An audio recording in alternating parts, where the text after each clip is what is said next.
Hey you guys, this is a short one. I only had 10% battery, so we'll see. Um, so we're picking up back where we left off last time. This is beginning talking about the Cold War. And this section is on the Marshall Plan. All right. So the Marshall Plan. In the spring of 1947, post-war Europe remained broke, shattered, and desperate. Factories had been bombed to rubble, railroads and bridges had been destroyed, people were starving for food and for jobs, and political unrest was growing. By 1947, socialist and communist parties were emerging in many European nations, struggling to recover after the war, including Italy, France, and Belgium. The crisis in post-war Europe required bold action. While giving a graduation speech at Harvard University in May, Secretary of State George C. Marshall, building upon suggestions given to him by George Kennan, called for a massive U.S. program to provide financial and technical assistance to rescue Europe, as well as the Soviet Union. What came to be known as the Marshall Plan was directed not against country or doctrine, but against hunger, poverty, desperation, and chaos. It's very important to distinguish that because of the conflicting doctrines of United States capitalist and the socialists' communism over there. The Soviets' communism or socialism. The Marshall Plan sought to reconstruct the European economy, neutralize communist insurgencies, and build up secure foreign markets for American products. As Truman said, the American capitalist system can survive only if it is part of a world system. The Marshall Plan was about more than economics, however. It was also part of Truman's effort to contain the expansionist tendencies of the Soviet Union by establishing a strong Western Europe anchored in American values. The Americans, said a British official, want an integrated Europe looking like the United States of America. That's very interesting. Imagine.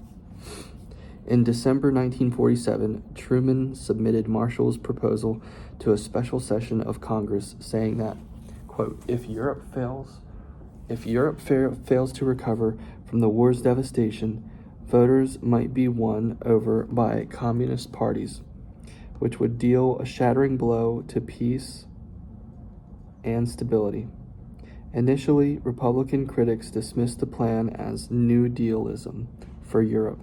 However, 2 months later, on February 25, 1948, a communist-led coup in Czechoslovakia, the last nation in Eastern Europe with a democratic government, ensured congressional passage of the Marshall Plan, for it seemed to confirm the immediate communist threat to Western Europe. The Marshall Plan exceeded all expectations. From 1948 until 1951, the plan provided $13 billion to 16 European nations to revive their war-ravaged economies. The Soviet Union, however, refused to participate, calling it dollar imperialism, and forced the Eastern European countries under its control to refuse as well. The Marshall Plan returned prosperity to Europe. By 1951, Western Europe's industrial production had soared to 40% above pre-war levels, and its farm output was larger than ever. England's Economist magazine called the Marshall Plan an act without peer in history. There's a big picture here. I'll show you guys. It's pretty awesome. All our colors to the mast. As part of the Marshall Plan, 13 European nations participated in the intra-European poster competition of 1950. Organized around the theme Intra-European Cooperation for a Better Standard of Living.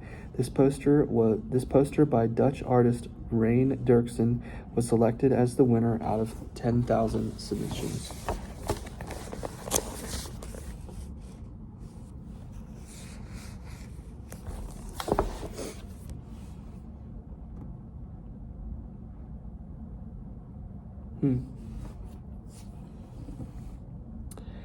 The Berlin Blockade. The Marshall Plan drew the nations of Western Europe closer together, but it increased tensions with the Soviet Union, for Joseph Joseph Stalin saw the American effort to rebuild the European economy as a way to weaken Soviet influence in the region. The breakdown of the wartime alliance between the United States and the Soviet Union also left the problem of post-war Germany unsettled. In 1945, Berlin, the German capital, had been divided into 4 sectors or zones, each governed by one of the 4 principal Allied nations: the United States, France, Great Britain, and the Soviet Union.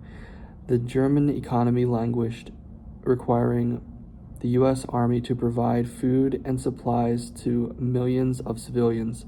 Slowly, the German occupation zones evolved into functioning governments. In 1948, the British, French, and Americans united their 3 administrative zones into one and developed a common currency for West Germany and West Berlin, a city of 2.5 million people, which was more than 100 miles inside the Soviet occupation zone of East Germany. The West Germans also organized state governments and began drafting a federal constitution. The political unification and economic recovery of West Germany infuriated Stalin, and the status of divided Berlin had become a flashpoint for both sides. In March 1948, Stalin prevented the West German currency from being used in Berlin. Then, on June 23rd, he stopped all rail, road, and water traffic into West Berlin. He hoped the blockade would force the United States and its allies to leave the divided city. The Americans interpreted Stalin's aggressive blockade as a tipping point in the Cold War. When Berlin falls, predicted General Lucius D. Clay, the U.S. Army commander in Germany, Western Germany will be next. Communism will run rampant. The United States thus faced a dilemma fraught with dangers: risk a third world war by using force to break the Soviet blockade, or begin a humiliating retreat from West Berlin. Dang. Truman, who prided himself on his decisiveness, made clear his stance: we stay in Berlin, period.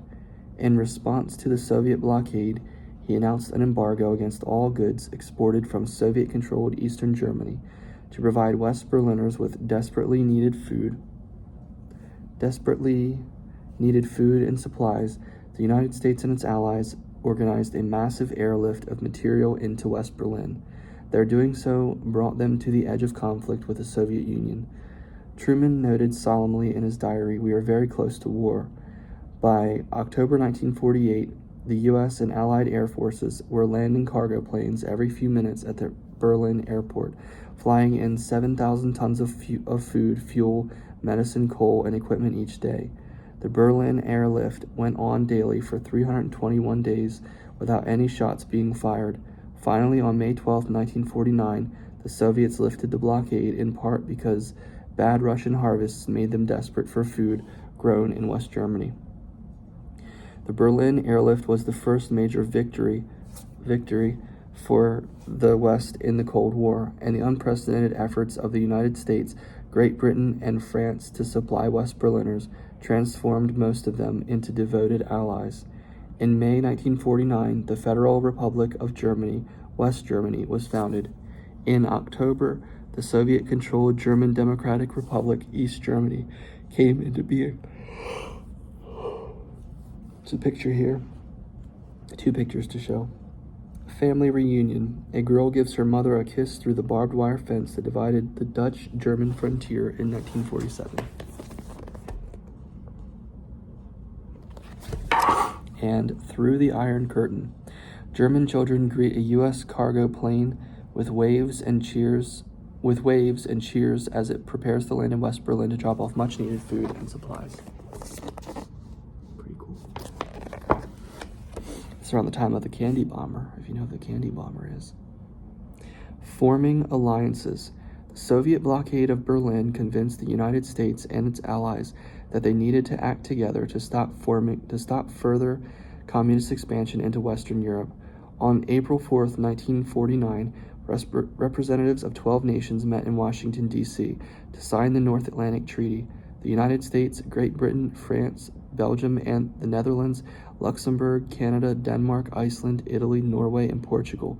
Greece and Turkey joined the alliance in 1952, West Germany in 1955, and Spain in 1982. The North Atlantic Treaty Organization, NATO, the largest defensive alliance in the world, declared that an attack against any of the members would be an attack against them all. The creation of NATO marked the high point of efforts to contain Soviet expansion. By joining NATO, the United States committed itself to go to war on behalf of its allies. Isolationism was dead. Very interesting. Reorganizing the military. The onset of the Cold War and the emergence of nuclear weapons led President Truman to sign the National Security Act, 1947, which reorganized the armed forces and intelligence agencies. It renamed the War Department the Department of Defense, led by a new cabinet officer, the Secretary of Defense. The act also created a Joint Chiefs